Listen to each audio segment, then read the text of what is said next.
A surge in infections in Tokyo is putting pressure on organizers. Jamie Yuccas joins us from Tokyo with the very latest.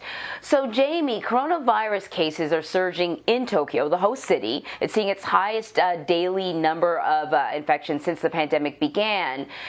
Do we know if this is connected to the Olympics or if, the surge is happening sort of in tandem and it's nothing but a coincidence?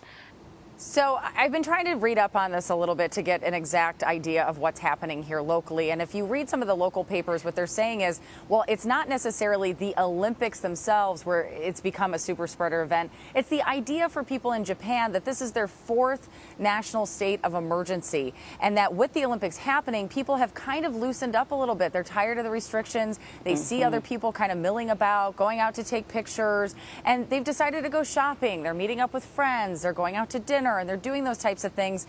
Maybe in their mind, they're feeling a little bit more at ease because the Olympics are still going on.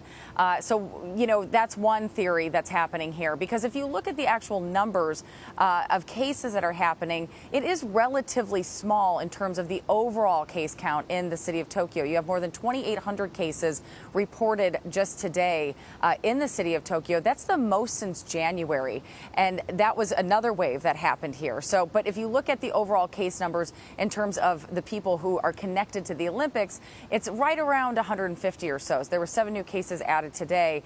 And so there is this idea that, of course, they are doing testing. People have to get tested before they come here.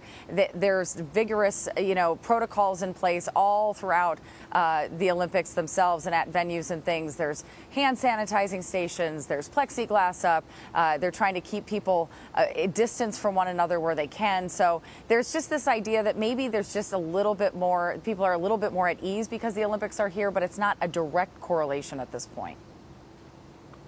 Yeah, I mean, we've seen it before. There's a bit of pandemic exhaustion that kicks in after a while, especially when the weather's really nice in the summertime and people tend to, get outside and drop those masks a little bit more. Russia is actually banned from this year's Olympics, but their athletes are still competing under the acronym ROC. It stands for Russian Olympic Committee. The team is currently in fourth for total medals. So explain just how that works, because the country isn't there, but clearly they're there in some, Russia's there in some capacity because the athletes are competing. Right.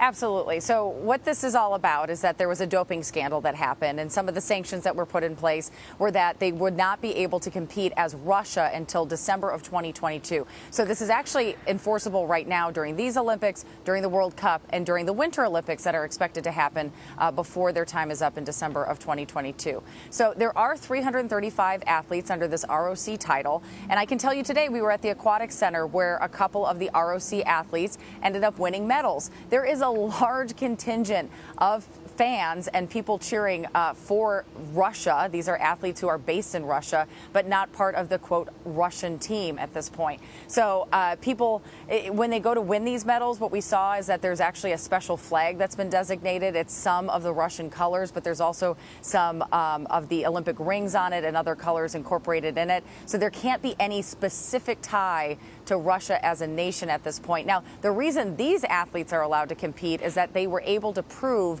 that they were not a part of that doping scandal. So that's why you will see them competing in things like gymnastics and swimming and some of these other events. They are from the country of Russia, but they are not part of the Russian team. They are part of that, as you said, the Russian Olympic Committee team. Interesting. Okay, Jamie, thank you very much.